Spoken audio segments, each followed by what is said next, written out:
पर हम व्याख्यान बहुत अच्छे अच्छे देते हैं, उनको जब अपने जीवन में कुछ उतारने की बात होती है तो हम ना हमारा काम पर नियंत्रण है, ना हमारा क्रोध पर नियंत्रण है, ना हमारा लोभ पर नियंत्रण है, ना ही हमारा अहंकार पर नियंत्रण है, और ईर्ष्या पर नियंत्रण तो है ही नहीं। आपको सुनकर आश्चर्य होगा और शायद विश्वास भी नहीं होगा, ऐसी दुर्भाग्यपूर्ण अवस्थाएं भी आती हैं जहां गुरु की प्रतिष्ठा देखकर शिष्य के मन में ईर्ष्या होने लग जाती है।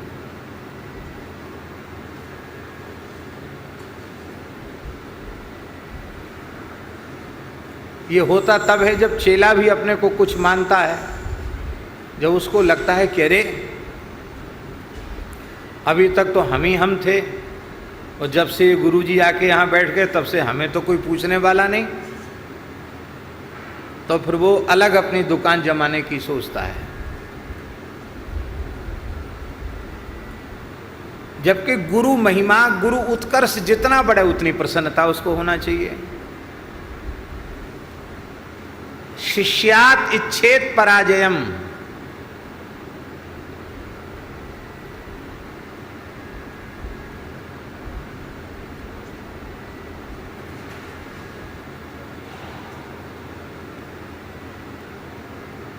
कैसा है? हैं? हाँ, सर्वतो जयमिच्छेत पुत्रात् शिष्यात् इच्छेत पराजयम। सर्वत्र विजय की कामना मनुष्य को करनी चाहिए, पर पुत्र से और शिष्य से हारने की इच्छा रखनी चाहिए। शिष्यात् इच्छेत पराजयम, गुरु को ऐसा भाव बनाना चाहिए कि तप में, त्याग में, भजन में, भगवत प्रेम में हमारा शिष्य हमसे कई गुना आगे चला जाए। ये भाव गुरु जी के मन में होना चाहिए, पिता के मन में होना चाहिए। मेरा पुत्र दान में, शील में, दया में, करुणा में, सेवा में, सदाचार में, धर्म के आचरण में हमसे 10 कदम आगे जाए, इतना आगे बढ़े कि लोग मुझे भूल जाएं, उसको याद करें। ये सच्चे पिता के मन में कामना होनी चाहिए, ये सच्चे गुरु के मन में कामना होनी चाहिए। पर शिष्यों की महिमा बढ़ती हुई देखकर गुरुओं के मन में भी ईर्ष्या होने लग जाती है। ये कैसी भारी व्याधि है ईर्ष्या। इसलिए श्री गोविंदराज स्वामी कह रहे हैं, सबसे बड़ा पाप ईर्ष्या ही है, ईर्ष्या से बड़ा कोई दूसरा पाप नहीं है।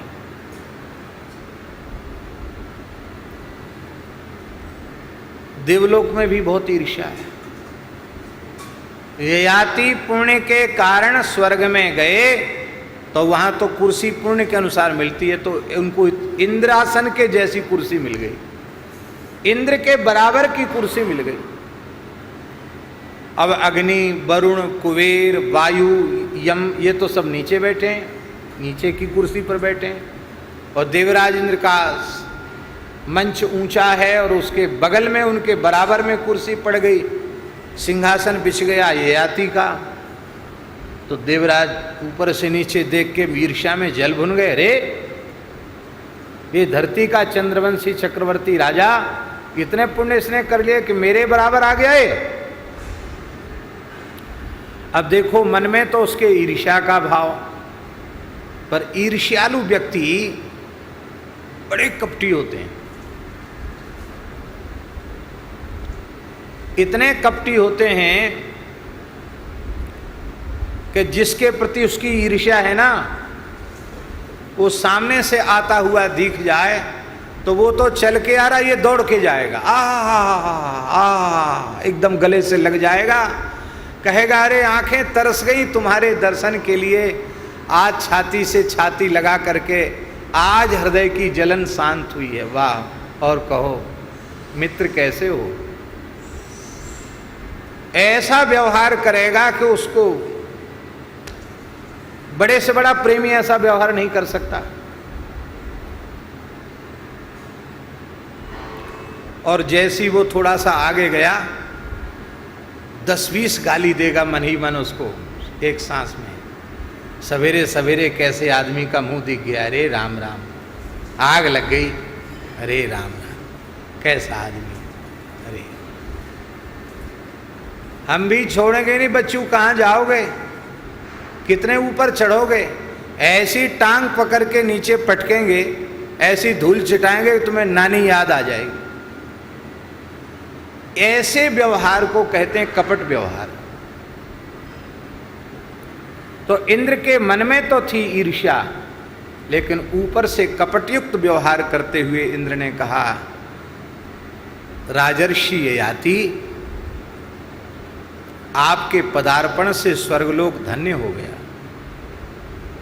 बड़े बड़े लोकपाल दिक्पाल यहाँ विराजे हैं, ये सब देवता हैं, त्रिभुवन में पूजित होने वाले देवता हैं, लेकिन सबको नीचा आसन मिला है, पर शतक्रतु इंद्र के समान आसन आपको प्राप्त हुआ, धन्य है, आप बड़े पुण्यात्मा हैं, आप बड़े धर्मनिष्ठ हैं।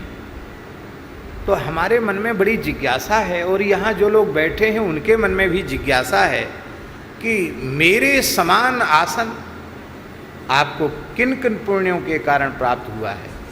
तो मैं उन पुण्यों को सुनना चाहता हूँ। ये बेचारे समझ ही नहीं पाए कि ये हमारा हितैषी है कि हमको नीचे गिराने वाला है। एक एक करके अपने पुण्यों का वर्णन करने लगे, और अपने पुण्यों का वर्णन करने से पुण्य नष्ट हो जाते हैं। पुण्य नष्ट हुए कि उनकी कुर्सी हिलने लग गई। बोले ये क्या हो गया, भूकंप आ गया, वो केवल हमारे सिंहासन के नीचे की धरती हिल रही है। बोले धरती नहीं हिल रही है, तुमको नीचे गिरना पड़ेगा। क्यों? बोले तुमने जितने पुण्य किए थे वो सब समाप्त हो गए, क्योंकि तुमने अपने सुकृतों का वर्णन अपनी जिह्वा से किया, इसलिए तुम्हारे सारे पुण्य नष्ट हुए। जाओ मृत्युलोक में फिर से जाओ। धक्का दे दिया इंद्र ने। कहाँ तो कहता था कि आपकी चरण रस से हमारा लोक पवित्र हो गया, वो धक्का दे दिया उसने। अब नीचे सिर ऊपर पैर करके याति बचाओ बचाओ करके गिरने लगे। कहा आपने मेरे साथ छल किया, मेरे पुण्यों का नाश हो गया। देवराज इंद्र ने कहा दुखी मत हो, हम देवता हैं, कुछ वरदान चाहिए तो ले सकते हो। गिरना तो तुमको पड़ेगा, यहाँ रह तो नहीं सकते, पर हम देवता हैं।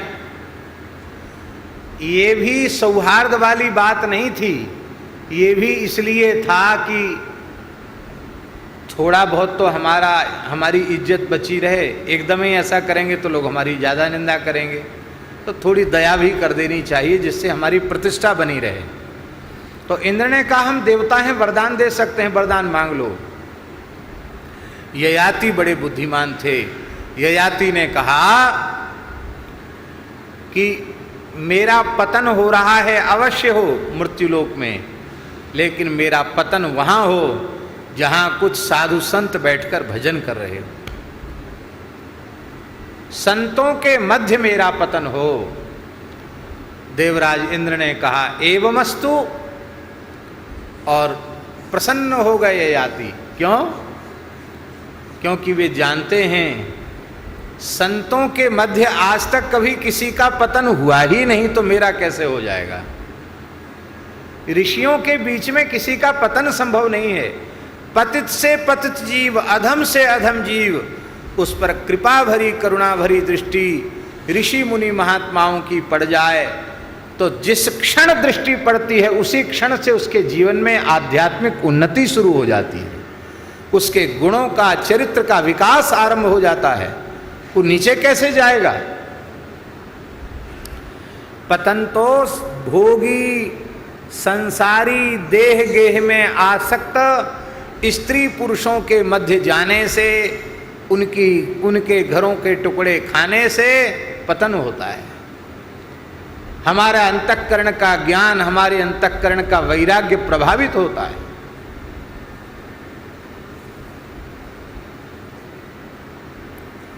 इसीलिए महाराज जी लिखा है, यदि कोई निवृत्ति मार्ग की ओर जाना चाहता है, संसार से छूटने की दिशा में जाना चाहता है, तो संगम त्यजेत मिथुन व्रतिनाम मुमुक्षु, संसार चक्र से छूटने की इच्छा रखने वाला व्यक्ति मिथुन धर्मी जीवों का संग छोड़ दे। मिथुन धर्म माने गृहस्थ धर्म, स्त्री पुरुष के साथ रहने वाले, दाम्पत्य भाव से जीवन यापन करने वाले लोग, उनका संग त्याग दे। किसके घर की भिक्षा लेनी चाहिए, किसके घर की भिक्षा नहीं लेनी चाहिए, यह भी शास्त्र में नियमावली है। भिक्षा केवल 3 घर या 5 घर से लेवे, अधिक आवश्यक हो तो 7 घर से लेवे, एक टुकड़े से अधिक न लेवे। और भिक्षा लेते समय भिक्षा देने वाली गृह स्वामिनी के चरणों के नख पर ही दृष्टि रखे। चरणों से ऊपर दृष्टि यति को नहीं उठानी चाहिए। और एक क्षण रुके, न मिले तो भगवान नाम स्मरण करता हुआ बिना किसी अपमान बोध के आगे बढ़ जाए। गृहस्थ कहता ठहरो तो ठहर जाए, फिर कुछ विलंब भी हो जाए तो भी क्रोध न करे। किसी काम में व्यस्त होगा, जब आ गया तब देगा, सब नियम है।